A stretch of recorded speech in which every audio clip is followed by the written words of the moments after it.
Airbnb host or an Airbnb co-host, we love when we see the midterm reservations come in at $10,000, $20,000, $30,000 reservations. And typically the midterms are actually like the easiest type of Airbnb reservation. The guests are there, they get comfy, they get settled in. It's pretty much smooth sailing. But guys, do I have a nightmare story for you. A big YouTuber with over 800,000 followers destroying our Airbnb. Our cleaners were in hazmat suits. I had to get a septic tank pumped out. We had to get new plumbing, new bedding. There was dog poop everywhere. It was a literal shit show. So I want to take you on the worst month of my life as an Airbnb host. So now let's talk about the Aircover claim. With the Aircover claim, I am literally breaking it down for Airbnb. Because the last thing I want is for Airbnb to see this huge number of a claim and be like, no, you're not getting that money. So here's the breakdown of everything with Aircover. First of all, I want my cleaners to get a little bit more money, so I am going to charge them an extra $500 for an unexpected cleaning fee. Because the fact that my cleaners had to get hazmat suits and had to literally buy special chemicals out of their pocket to clean this house is absurd and so ridiculous. So I had to make sure that they were getting covered. Next is the couch. The couch was actually disgusting. We had like steam clean and everything. It is a very expensive couch, so I made sure to put that in our damage claim.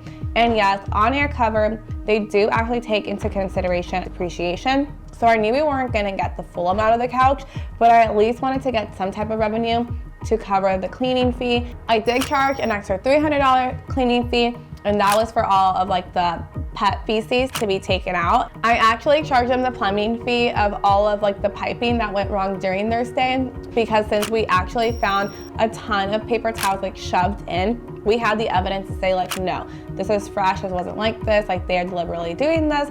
I also did charge them for the hardwood flooring, because since they let all of that liquid sit there for a few days, the actual flooring around like the toilet and everything did get ruined and did get damaged. So we did have to replace that once they left.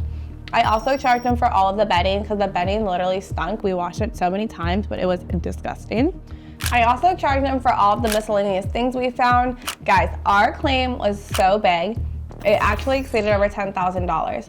So Airbnb support had to separately email me and actually asked me to make a timeline and break down everything. I had so much evidence that I couldn't even email it in a regular email. I had to create 3 Dropbox folders with all the evidence and like nicely labeled. And I will say, it did help that I was so organized throughout this process, because I wasn't like scrambling trying to find evidence. Like I knew exactly what the evidence was during their stay, prior to their stay, with their checkout, everything.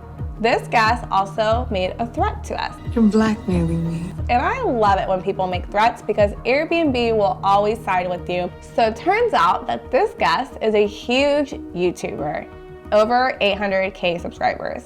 And he said that if I wasn't gonna let this case go, that he was gonna blast us on the internet. I'm scared. Go ahead, because I have all the evidence that you were disgusting. But guys, we're not gonna sink to that level. We're not gonna go there. I actually didn't even respond when he said that to me. But you already know I had to go all FBI on him, and I had to find his YouTube channel.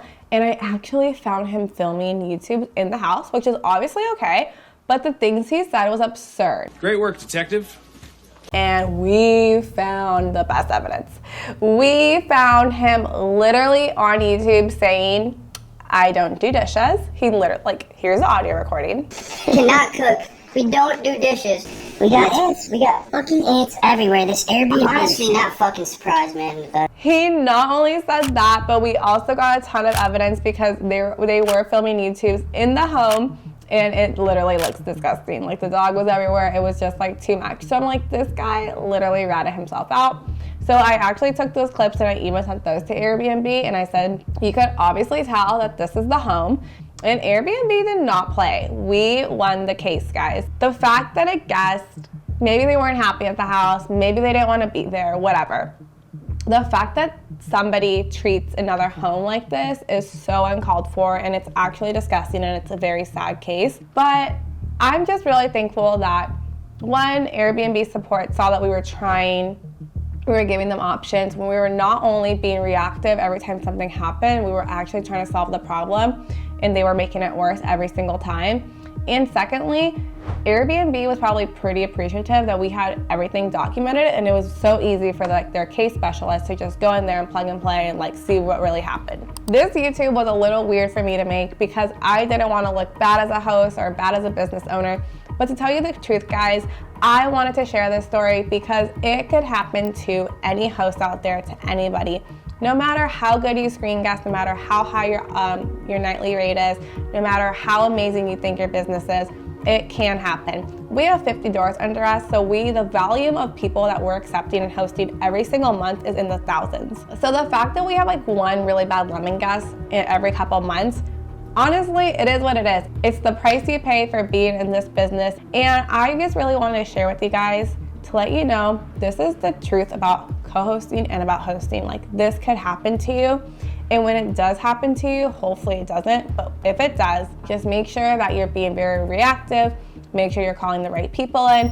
Make sure you're continuing to message on the Airbnb app, because Airbnb wants to see a very reasonable, reactive host when these situations do arise. So at the end of the day, we welcomed a horrendous guest. We did get a nice paycheck from this guest, I'm not gonna lie. It was a high rate, it was a good booking, but it was more of the emotional and mental toll that this person gave myself and the owner. So not only do we have timestamped evidence, but we also have audio from his YouTube channel literally saying I don't do dishes. And I'm can we get any dumber here, guys? Come on, the internet's a scary, crazy place. I'm Mercedes with MBX Homes. Thank you so much for watching and sharing my nightmare of an Airbnb story. Again, it could actually happen to anybody. So guys, just be careful. Be reactive, make sure you're still a good host no matter how horrible your guests are. Because at the end of the day, if you're a good host and you're still providing good customer service, you're gonna win. It's okay, it's just stuff, you're gonna get reimbursed and life moves on. And honestly, if you're accepting hundreds and thousands of reservations, you're bound to have your own nightmare story. But don't worry, we're all in this together. So make sure you subscribe to MBX Homes and DM me if you have any more questions.